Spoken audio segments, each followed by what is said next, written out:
Hello everyone, today we're gonna examine Tesla and its valuation and find out how much one should pay for Tesla stock. Before we do that, please leave a like and consider subscribing as it helps my channel grow. Thank you very much. So, one way to value a company is to look at the trailing and forward PE, net income margin, income statement for revenue and net income growth. Look at the balance sheet, look at the free cash flow growth over the last 5 years. Um, Afterwards, the free cash flow will give us a target for the desired market cap that we want a company to be at when we decide to purchase its shares. So, as you can see, right now Tesla is a 752 billion dollar company. It has a trailing PE of about 1500 and a forward PE of 190 according to Seeking Alpha. Both ratios are extremely high if you are a value investor wanting to buy very cheap companies. So Tesla is expensive based on the PE. So I have already centralized some of the data in an Excel in a spreadsheet, and I will walk you through the process. So this is the spreadsheet with the current price. Tesla doesn't pay a dividend yet. The trailing 12 months PE is around 1500 and the forward PE is 190. So meaning it's expected to have higher earnings in the next year. Profit margin is really low. It's at 1.97. They barely started having profit last year, but they're in profit now, so that's a great thing.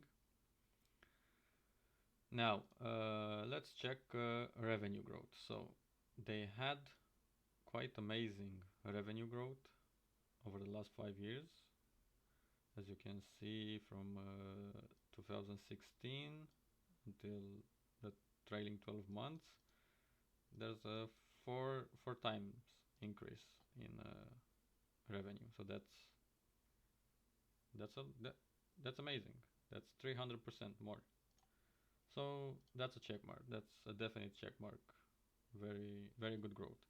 Now let's look at profit growth. Now I'm not sure if my math is correct on the profit growth because you have to start from a negative. Tesla was losing money every single year in the past, and only last year they started having positive net income. But it is increasing. If if we take the last 5 years, it's it's increasing. So yeah, a check mark there, but yeah, they lost a lot of money in the past. Let's consider the future. They they will probably have positive net income as we move forward into the future. Now let's look at their balance sheet. Uh, we, here we want to compare the current assets versus their current liabilities. So their current assets are stuff like cash on hand and maybe cash that they have to receive like in the next month or so, and their total liabilities are total current liabilities are like the bills they have due in like soon in the next month or this quarter at least. So they have higher assets than liabilities, so they can pay their bills. So as we can see, assets over liabilities is higher, and if we divide current assets versus current liabilities, we get a ratio of 1.6, which is really healthy. We really want this above 1, and anything above 1.5 is really great. So definite check mark here. One thing to also consider is the number of shares outstanding. We normally want this number to go down, otherwise it means that they are issuing more shares and diluting the shareholders' stake of the company. So let's take a look of that. You find it also here in the balance sheet under total common shares outstanding. So from 2016 they had 807 million shares, and the last report is 948. So they diluted by about 140 million shares in the past 5 years. But if we take a look from 2015 to 2016, they diluted by as much shares as they issued over the past 5 years. So it would appear it is slowing down. The rate at which they issue shares is slowing down, but they are still diluting. So I don't really like that, but it is what it is. All right, next up, we need to check the free cash flow.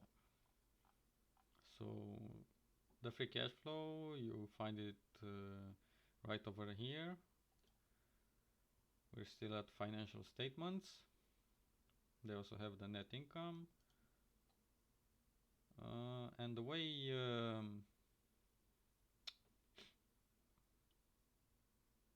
you calculate the free cash flow is you take the the cash from operations, and from it you subtract your capital expenditures, and the difference is the remaining cash that you have at the end of the quarter. So they had a negative cash flow in the past, as you can see right here. Between brackets, round brackets, this it means that this is a negative number. So they had minus 1.5 billion in free cash flow lost in 2016. They lost 4 billion in 2017. They lost 300 million in 2018. And in 2019 they finally had 1 billion in positive free cash flow.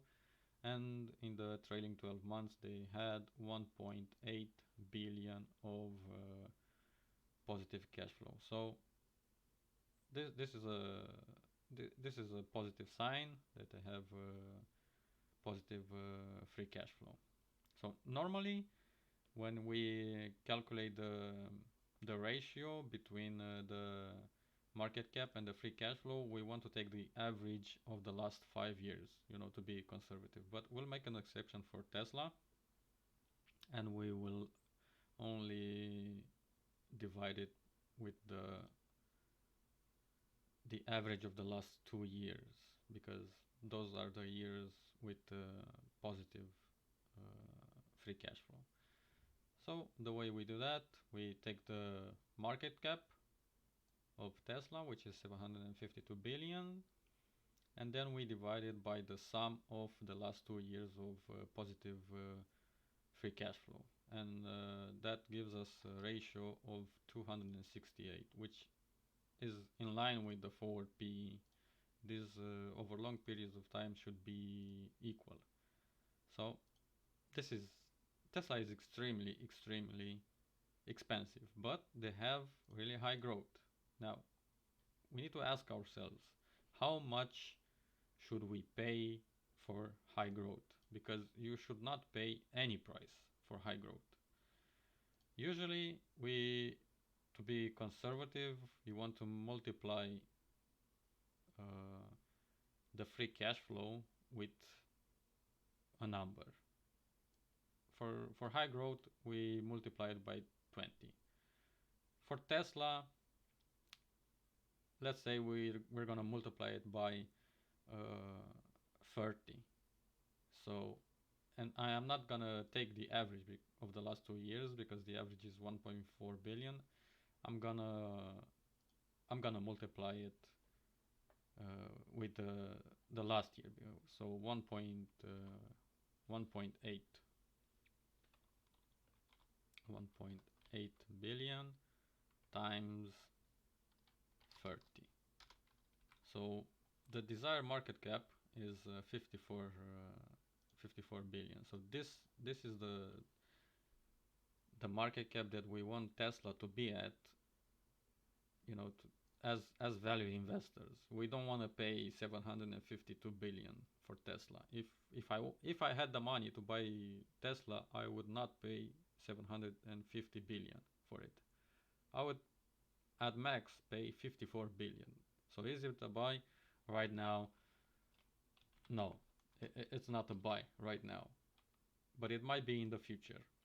And yeah, you're gonna say, oh, you're crazy. Tesla is never gonna fall down. Well, let's look at a chart from the year 2000 for Intel. Let's change it on monthly. So yeah, Intel price today is 55 per share, and in 2000 they had a record high of 74. So Intel, which is a very profitable company, is yet to break its 2000 record high. So yeah, you should take an account,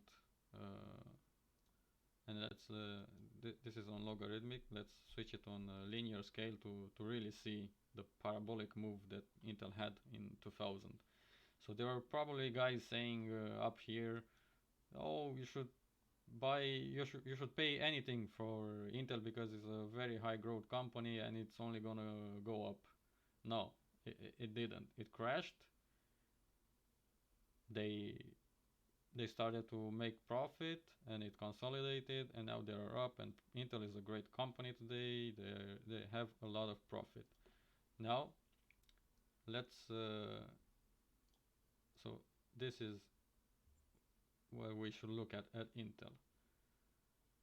Buy. It doesn't matter.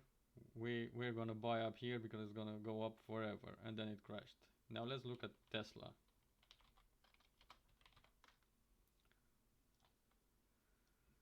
Does it look familiar, guys? Consolidate, buy. Let's keep buying because it's gonna grow forever. No, guys. What most likely is gonna happen is it's gonna come right back crashing down. It's gonna come back crashing down. Now, we know the market cap. What's the desired price per share? So we know that Tesla has how much shares? How many shares? 950 million, if I remember correctly. Yes. So let's call it 0.95 billion. So we want to pay $54 billion for Tesla. So we take 54 and we divide it by 0.95. And this, because 0.95 billion is the number of shares outstanding for Tesla. And we get a desired share price for Tesla of around $57. So is it possible for Tesla to fall this much?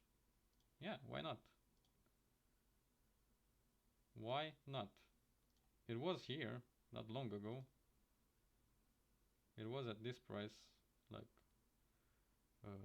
2 years ago, 1 year and a half ago. So it's not out of the realm of possibilities.